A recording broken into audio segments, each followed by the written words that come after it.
Well, thank you for joining us today with Connect with Heather for positivity and productivity.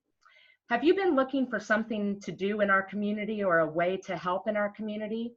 Well, today we are going to be talking about an effort to help the Northeast Georgia health system.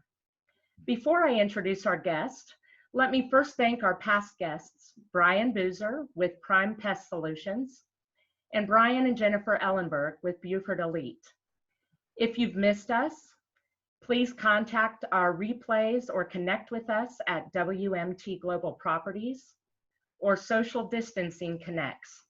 Please call us or contact any of our partners, as we will be happy to connect you with any of our community partners or anything that we can do to assist you.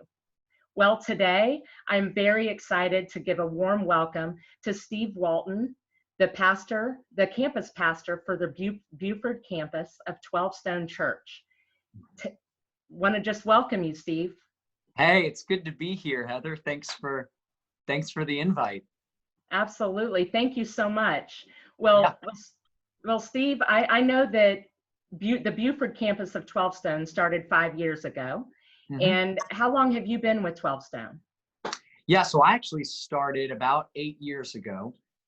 So I've been with the church for 8 years, and the church has been in Gwinnett County for a long time, about 32 years or so. And obviously at that time when it first started, it was just one location. And so now it's 8 different campuses, and I get to be here. I've been here at the Buford campus for about a year and a half or so. Before that, I was at the Sugarloaf campus. Wonderful. And I myself also go to the Buford campus and love having you as our pastor. And I really do appreciate you taking some time to talk with us a little bit about what 12 Stone is doing in the community.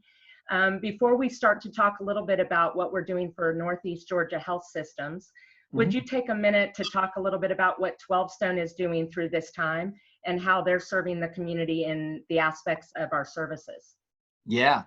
Yeah, so obviously when all of this hit, or, I know it's been on our radar for a few months, but when things began to shut down, we immediately moved all of our services and really everything that we offer online. And so I think it was right around the middle of March that we had our first service that was completely online, that people could attend, digitally, by logging in and having a live stream experience with, worship and teaching. And all that started at 9 a.m. And then throughout the day on Sunday, you could watch the replay of that so that people could essentially go to church at whatever time worked best for them and their family. So in addition to just the Sunday services, we've got, a big part of our church is what we do with our kids. And so we've got our children's ministry where we've got videos for them to watch specifically. So while we have the adult service, then we invite the kids to, bust out an iPad or a phone and be able to watch a service that's completely dedicated to them. And then in addition to that, we've got groups that are online, people that normally would meet in small groups in homes. They're now meeting online with Zoom calls or whatever video call works best for them. We've got groups like Financial Peace University and Reengage, which is for marriages. Those are also happening all online as well. So pretty much everything that we did here in the campus, we're now doing online so that people can connect safely. And something I've experienced and you can expound upon is not only are the kids just having videos, but several of the campuses are actually doing live Zooms with the kids. So they're having a social emotional needs being met along with their spiritual and allowing some interaction with each other. That's right. Yeah. So we've got those that typically happen on Sunday as well. I think 10:30 or 11 a.m. where they get to have that live interaction, just like you mentioned, which is really cool. Wonderful. And, you have seen so many things as I have in this time. Is there anything specific that has pleasantly surprised you or that you're grateful for in this season? This community is incredible. And there are so many people, individuals as well as just organizations that have said, hey, whatever we can do to help. I mean, that seems to be the common thread. I think it's true of most communities, but it's absolutely true of this one, where people are raising their hand saying, whatever I can do to help, whatever I can do to serve, whatever helps meet the needs of the people around me, that's what I want to do. So, one of the organizations that we partner with is the North Gwinnett Co-op. They do an incredible job year-round of caring for people and serving families, and they just recently actually tripled in size, thank goodness. So anyways, they were positioned well to serve our community, and sure enough, people came out of the woodwork to support the North Gwinnett Co-op. Heather, you know this, that we have bins that are outside of our church where people will bring food donations, and we actually take those food donations and we donate 100% of them to the North Gwinnett Co-op. And again, people are filling up those bins every time we go by. The bins are full. When we go to the North Gwinnett Co-op, we see people that aren't even bringing it to the church; they're bringing it straight to the co-op, which is incredible. So people are just jumping in. They're wanting to serve. We just started a project where we want to give goodies to our first responders, because these are people that are on the front lines and they're not getting that much attention, and yet they're in just as much danger. And so we're wanting to just rally around them and support them. And so we have a box right outside our church where people are donating snacks and drinks and goodies, and kids are even writing thank you cards, and then we're delivering those. So the first one that we delivered to was the fire station number 4, which is just down the street. So again, there's a lot of just people. I think in this season, people are naturally generous. People naturally want to help, and now now they find out specific ways they can, and they jump in. Absolutely. And because you're doing those collections, do you have a specific time in the week that you are making those donation deliveries so everyone knows when they might need to try to get to you? Yeah.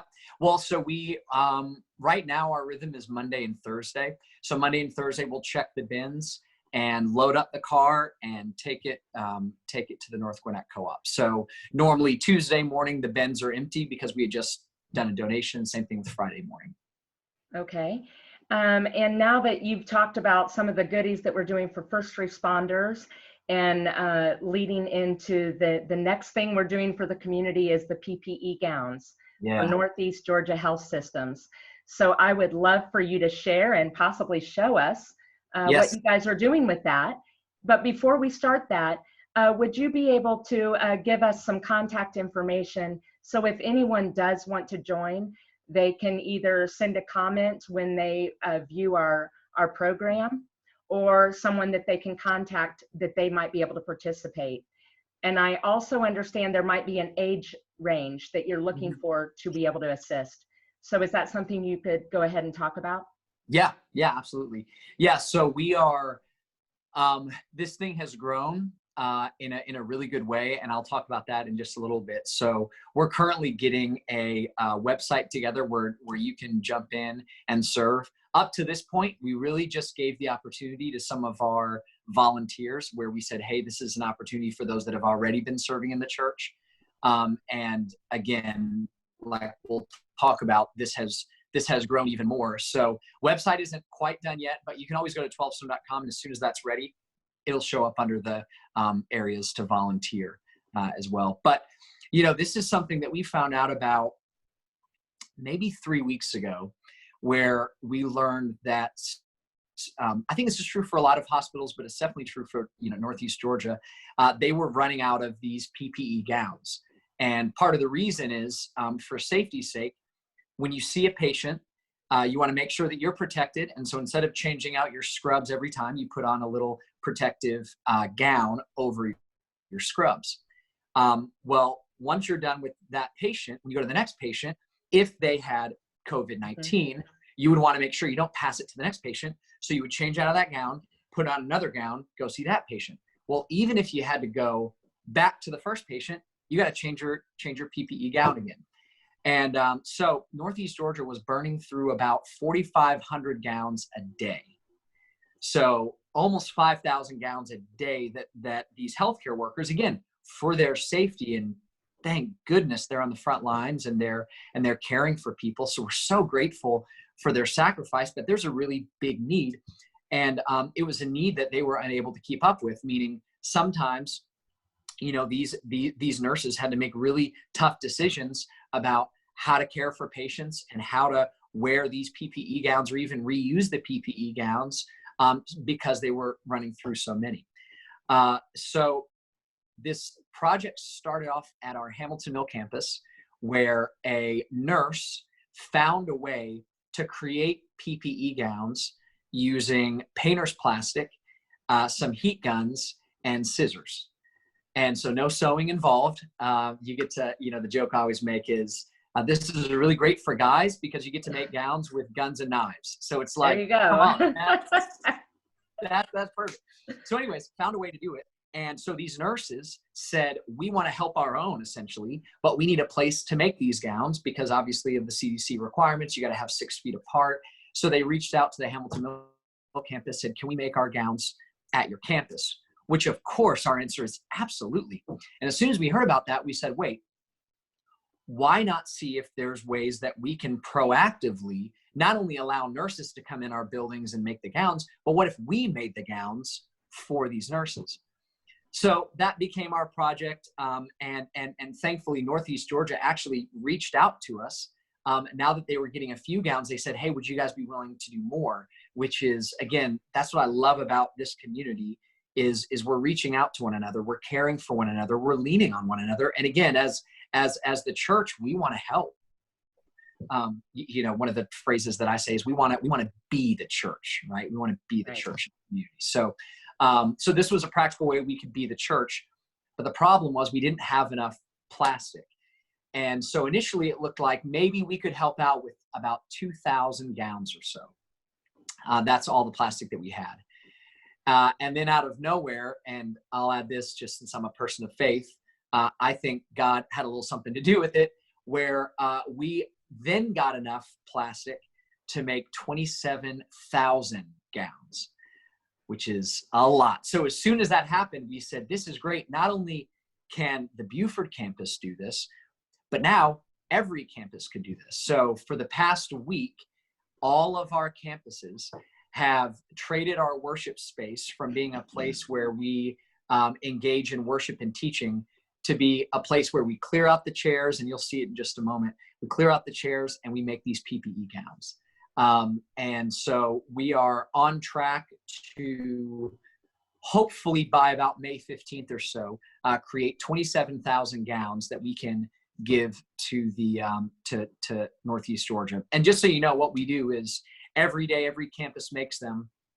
We get all the gowns that we've made and immediately give it to the Northeast Georgia. So it's not like we're waiting until we hit 27,000. As soon as we make them, we give it to them. And there's already been a few, like I had a Facebook post earlier today where someone it was like a friend's husband or a husband's friend or something, works for Northeast Georgia. And they were just saying, thank you so much for making these gowns. And again, this is just a way where people who already want to help, we just now have an opportunity for them to help in a really, really tangible way.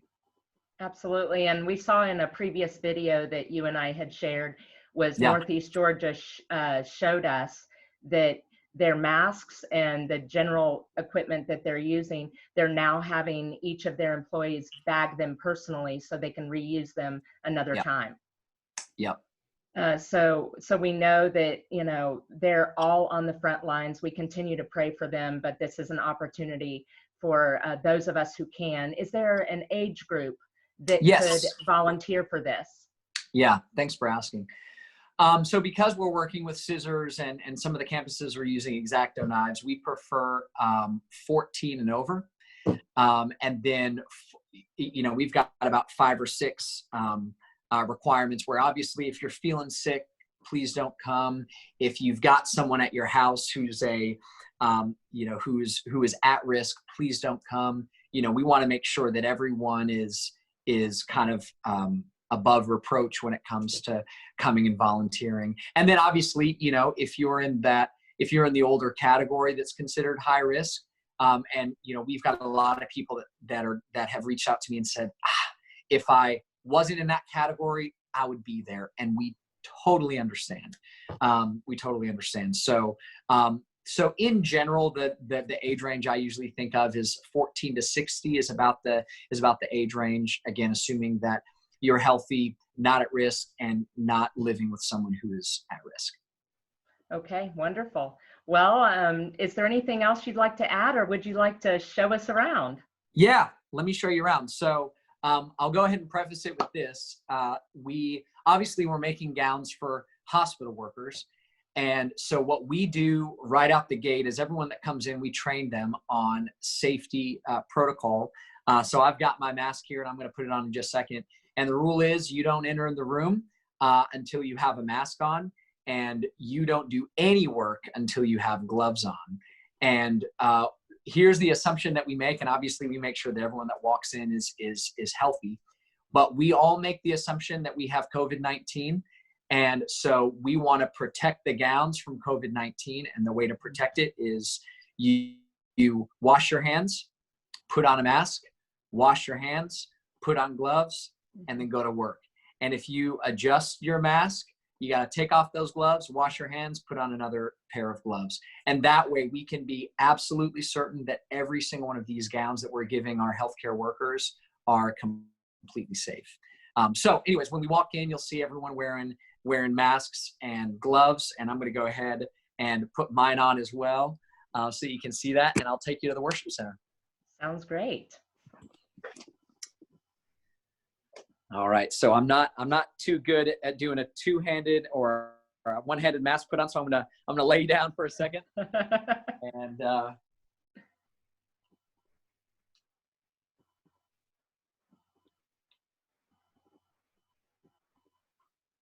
there we go. So hopefully you can still hear me okay. And we'll walk over and make sure I got everything. We'll walk over to the worship center.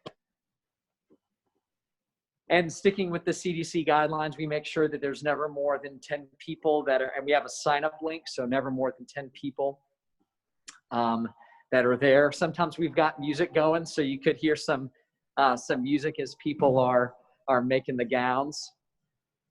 And so when you walk in here, I'll go ahead and show you. You've got a table set up where if someone doesn't have a mask, we'll make sure they have a mask. And then we've got gloves and hand sanitizer as well. And then here's the show. There you go.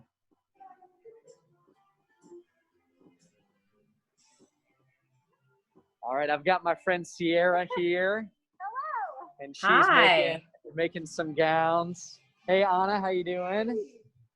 Hi. Hi. And then, so I'll walk you through the process of making it. And you can make a gown in about 2 or 3 minutes. And we have kind of an assembly line going, which actually helps us make them a little faster. So first thing we do here is we cut the plastic to be manageable and be able to be used for what's next. And then we walk over here and I'll show you some of the equipment. So these are that's a little heat gun right there that we use to melt the plastic to itself. Hello, hello, good to see y'all. And so they're laying this out. And then we've got a template that we use to actually measure out where the gown is sewn together. And then also we use the X-Acto knives to cut it right out of that. And then when we're done with that, as soon as we cut the body out and essentially cut around the neck area so that a hospital worker can put it on, then we store them over there, and then we bring them, once we're done, over here to be bagged. So you can see that we're bagging these right here. And we put 10 gowns per bag. And then we try, our goal every day is to do around 400 to 500 per campus per day. And then we put them in these bags right here, and we take them to the hospital and then they get their gowns. That is wonderful. So again, that's really awesome, Steve. I'm so happy to see everyone that is working. Of course, I myself have a youngin, so I haven't been able to participate. Yeah. But I'm so excited that we're able to help, at least in this way, and hopefully allow other people to know what is happening and how to connect with us. And when you take those to the hospital every day, correct? That's right. And so we actually have a warehouse where we store a lot of things that normally we give to all the campuses. So, you know, we have our children's ministry, and you can't have children's ministry without goldfish. So we actually store, you know, when we buy the goldfish in bulk, we store them at the warehouse, and then every now and then we'll take them from that warehouse to each of the 8 campuses. Well, now we're using that warehouse to store these gowns. So normally what happens is at the end of the day, we take them over to the warehouse. The beginning of the next day, we take those to Northeast Georgia. Wonderful. And all 8 campuses are going to Northeast Georgia? Correct. Yeah, and because Bethlehem campus is currently in a temporary facility, so we're not able to do it at that temporary facility. So it's 7 out of the 8 campuses, but Bethlehem is recruiting people to go to one of the other 7 campuses. Sure. So all 7 permanent buildings currently look just like this. When you walk inside the worship center, that's what they all look like. We look like a little production factory. Hey, and I could not imagine us producing anything greater at this time. No doubt. Absolutely. Well, Steve, you have been most helpful and so wonderful talking with you today. Yeah. And we really appreciate it. Is there anything else that you can share with us, or are you ready to get back to producing? Yeah, I'll be getting back there in just a moment. And, you know, again, I just want to say thank you to so many of you who are everything from donating to the North Gwinnett Co-op to, you know, coming and serving at different nonprofits to help people that are in need right now. You know, my neighbors, as soon as they found out about what we were doing for the first responders, they dropped off a bag of goodies at our doorstep and said, hey, take this to your church. I also know that, like, we have a woman who lives across the street from us who is in her late 70s. Her husband passed away years ago. And so we've been looking out for her. And I know that we're not the only ones. There's a lot of people that it's your own neighbors, your own friends that you're caring for. And, you know, I heard a quote. I wish I could remember who said it, but the question was, you know, how do you get through this crisis? And the answer was together. And so we get through this when we do this together. And that's what so many of you are doing. So thank you. Absolutely. Well, thank you again, Steve. And to our community, please reach out to us if there is anything we can do to continue to connect you through any of our community partners. And please join us tomorrow, as we will have Anthony Mercer on with Cutco, and to talk a little bit more about some of the businesses in the area and how we can continue to work together. Thank you again, and have a wonderful day.